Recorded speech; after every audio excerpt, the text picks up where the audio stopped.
Aujourd'hui, les Palestiniens ont choisi une autre voie, c'est de passer par l'ONU avec une demande de résolution qui a été votée soit par les pays, on les connaît, c'est toujours les mêmes. On est aujourd'hui dans une nouvelle dynamique de l'autorité palestinienne d'essayer de tenter en fait de s'abriter sous l'Assemblée générale pour obtenir une résolution qui demande elle-même, en fait, si vous voulez, elle fera la passerelle, de demander un avis consultatif à la Cour pénale internationale. Nous avons le plaisir, comme je vous l'ai annoncé, d'être en ligne avec Déborah Abitbol. Déborah, bonjour, Boker Tov. Boker Tov, Daniel. Merci d'être avec nous. Je rappelle à nos auditeurs que vous êtes avocate internationale et avec vous, je voulais que nous essayions de faire le point sur cette résolution qui a été votée dans la nuit de vendredi à samedi par l'Assemblée générale des Nations Unies.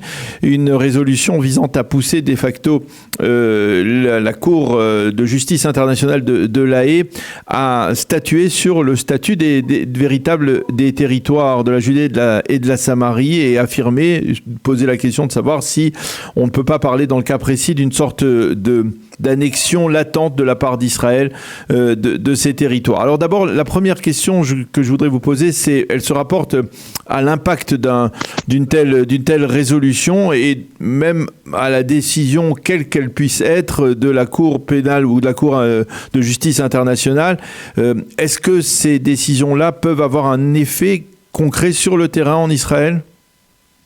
Alors, Daniel, alors effectivement, la question juridique se pose, mais si vous vous rappelez, et on avait été déjà ensemble dans une interview, et ça me remonte au mois de février 2021, on avait déjà eu ce genre de problématique à gérer avec une requête, en tout cas une demande d'enquête qui avait été déposée par l'autorité palestinienne, dans un même contexte où il y avait eu des actes, enfin entre guillemets, il plaidait des crimes contre l'humanité et on avait déjà demandé en fait si la Cour pénale internationale pouvait avoir un pouvoir contraignant dans le cadre des décisions qui seraient rendues. Donc aujourd'hui, je vous réitère que non, effectivement, pour plusieurs raisons.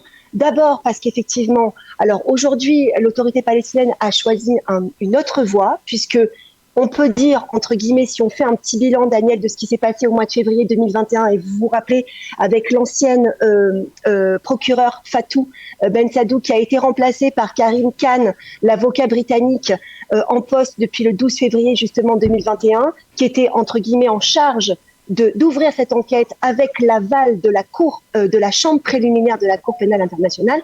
On a vu, c'est pas resté lettre morte, attention, parce que je viens de voir effectivement le rapport, il envisage comme projet de visiter la Palestine, mais il n'y a pas eu un effet très fort au niveau politique et même juridique.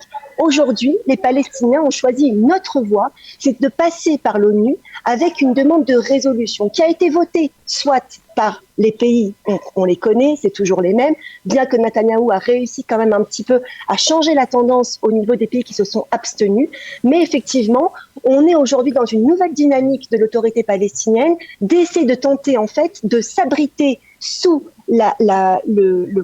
l'Assemblée générale pour obtenir une résolution qui demande elle-même, en fait, si vous voulez, elle fera la passerelle, de demander un avis consultatif à la Cour pénale internationale. Mais à nouveau, on ne peut dire qu'il s'agit que d'un avis consultatif qui n'aura pas d'effet contraignant, puisqu'on le sait très bien qu'Israël n'est pas membre du traité de Rome, et le seul, si je puis dire, avis consultatif qui pourrait avoir un effet contraignant devrait passer par le Conseil de sécurité. Donc on est encore loin de tout ça. Ah, ça veut dire, si je comprends bien, qu'en fait, jusqu'à présent, les Palestiniens s'étaient tournés directement à la Cour pénale internationale, et là maintenant, ils ont vu que bon, finalement, ça n'avait pas d'effet véritable. Ils se sont dit, on va passer par l'ONU et par l'Assemblée générale des Nations Unies avec une sorte de parapluie international qui leur donnerait plus de légitimité à ce genre de requête, c'est ça ? Exactement. Donc ça veut dire qu'en fait, on peut dire, Daniel, que c'est un aveu de faiblesse, puisque cette demande d'enquête qui avait été lancée par l'autorité palestinienne, qui avait été avalisée par la Cour, vu qu'on avait expliqué que l'autorité palestinienne était membre observateur, donc elle n'est pas membre de l'ONU, mais on avait quand même accepté qu'en déposant les instruments auprès de la Cour pénale internationale, dans le cas du traité de Rome, elle pouvait agir et avoir effectivement un droit d'examiner ses demandes, etc., comme un État membre. il se trouve quand même que, effectivement, Khan n'a rien fait depuis qu'il est en poste depuis le 12 février 2021, alors qu'on parlait de crimes. Évidemment, l'autorité palestinienne s'était bien gardée de prévoir une date bien précise. C'était après le 13 juin 2014. Vous vous rappelez l'enlèvement des 3 enfants. Oui. Donc, elle a eu peur, effectivement, qu'il y ait une enquête sur ces enlèvements. Donc, elle a arrêté une date. Je pense qu'effectivement, c'était quand même une période extrêmement sensible. Khan a fait, il n'y a pas longtemps, il y a peut-être 3 semaines, une déclaration comme quoi il envisage de visiter la Palestine. Reste encore évidemment, Daniel, à savoir si Israël va donner les autorisations pour une telle visite sur son territoire. On le sait. Alors, justement, ça pose la question, vous venez d'aborder ce point qui est important. Si vous deviez conseiller le gouvernement israélien en la matière, est-ce que vous lui conseilleriez d'aller dans le sens d'une démarche juridique, c'est-à-dire de déposer devant la Cour pénale internationale tous les éléments qui pourraient prouver que, de facto, d'après le droit international, il n'y a pas d'occupation de ces territoires, ou bien tout simplement de boycotter la Cour pénale internationale en sachant que d'emblée, elle va produire des conclusions qui seront tout à fait partiales et au détriment de l'État d'Israël? Alors, Daniel, Israël, justement, de façon très intelligente et très minutieuse, a pris une situation, si je puis dire, hybride. C'est-à-dire qu'elle ne rejette pas, elle ne veut pas se mettre en porte-à-faux, puisqu'on parle quand même d'une entité juridique internationale qui tire sa légitimité de l'ONU. Donc, on ne peut pas venir dire qu'elle n'est pas légitime. Israël n'a pas adhéré au traité de Rome, donc elle n'est pas contrainte. Mais la particularité, et je pense que toute l'intelligence de toute la communication, que ce soit Danny Danon à l'époque quand il était en poste ou aujourd'hui avec Gilad Erdan, c'est de dire en fait finalement que cette Cour pénale internationale n'a pas la vocation et n'a pas la possibilité de dire si ces territoires rentre dans le cadre d'une légitimité ou pas. On est en train de parler d'un débat politique, on est en train de parler effectivement de territoires qui doivent être négociés dans le cadre d'accords entre États, et à aucun moment la Cour pénale internationale peut tirer sa légitimité de par le traité de Rome en disant effectivement je considère que ces territoires ont été annexés, je considère que ça empêche l'évolution démographique du peuple palestinien. Ce n'est pas possible, ce n'est pas sa vocation. Sa vocation, c'est vraiment d'acter s'il y a eu des crimes contre l'humanité, des crimes contre des populations, des déplacements de masse. Mais la problématique qui se trouve, c'est qu'au niveau territorial, elle n'a pas compétence. Elle n'est pas en mesure aujourd'hui de dire si les crimes qui ont été commis sur telle parcelle de terre ou telle parcelle de terre appartiennent à Israël ou à l'autorité palestinienne. Donc elle est dans un imbroglio, si je puis dire, tant que la problématique en amont n'aura pas été résolue sur des négociations, sur un partage comme Israël s'est proposé. Et c'est pour ça que d'ailleurs les déclarations vont dans le sens que c'est une décision qui n'est pas morale, dans le sens où elle ne peut pas d'ores et déjà anticiper des conséquences juridiques sur des actes prétendument effectués par Israël, ou en tout cas violés par Israël, dès lors qu'on ne sait pas territorialement si ils ont été commis sur des territoires qui appartiennent à Israël ou pas. Donc la légitimité n'est pas fixée à ce niveau-là. Est-ce qu'il y a, là je pose une question de fond sur le problème, est-ce qu'il y a une possibilité pour que l'argumentaire israélien, on va dire en particulier de la droite israélienne, visant à dire que ces territoires n'ont jamais été sous aucune souveraineté, il n'y avait pas eu de souveraineté jordanienne, il n'y avait pas eu de souveraineté auparavant, et que de facto donc ils ne peuvent pas être considérés comme des territoires occupés. Est-ce que cet argumentaire il y a une possibilité, une fois pour toutes, de le déposer, d'essayer de le faire valider dans un forum international quelconque, ou c'est peine perdue ? Non, c'est peine perdue. Et effectivement, aujourd'hui, on se retrouve encore à nouveau à devoir attendre cette étape de négociation. Bien évidemment, Mahmoud Abbas a expliqué qu'il n'envisageait pas de s'asseoir avec le gouvernement israélien, qui est aujourd'hui extrêmement à droite.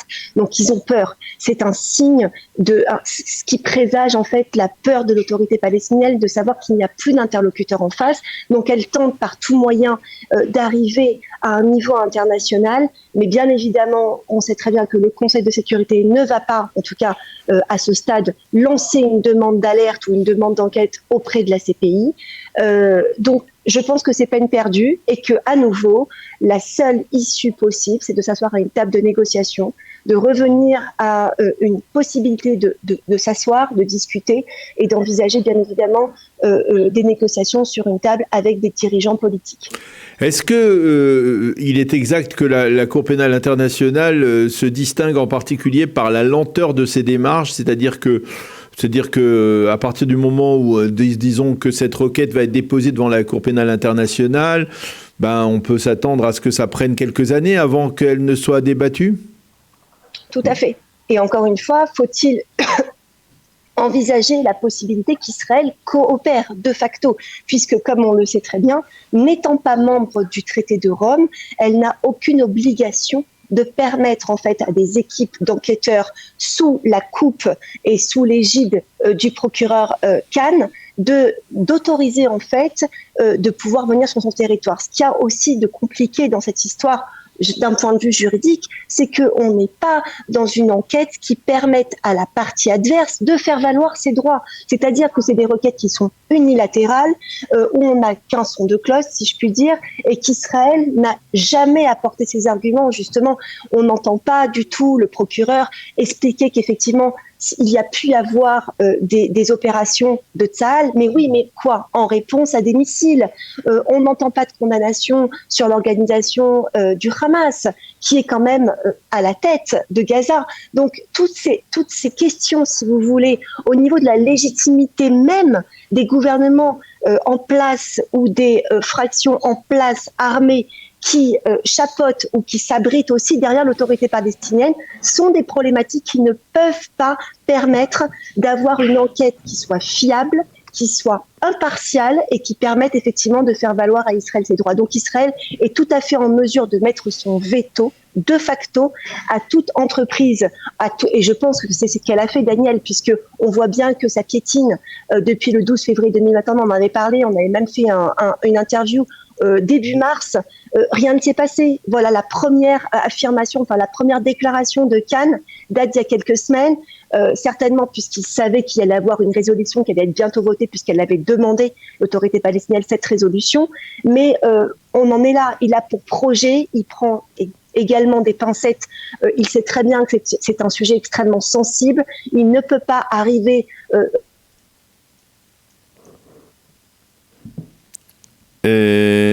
en Israël, en posant ses bagages et en Israël. Eh bien, Déborah Abitbol, merci beaucoup pour toutes ces précisions. C'était très intéressant de dialoguer avec vous sur ce sujet. Merci beaucoup d'avoir été avec nous ce matin. Passez une agréable journée. À bientôt. Vous aussi, Daniel. À bientôt.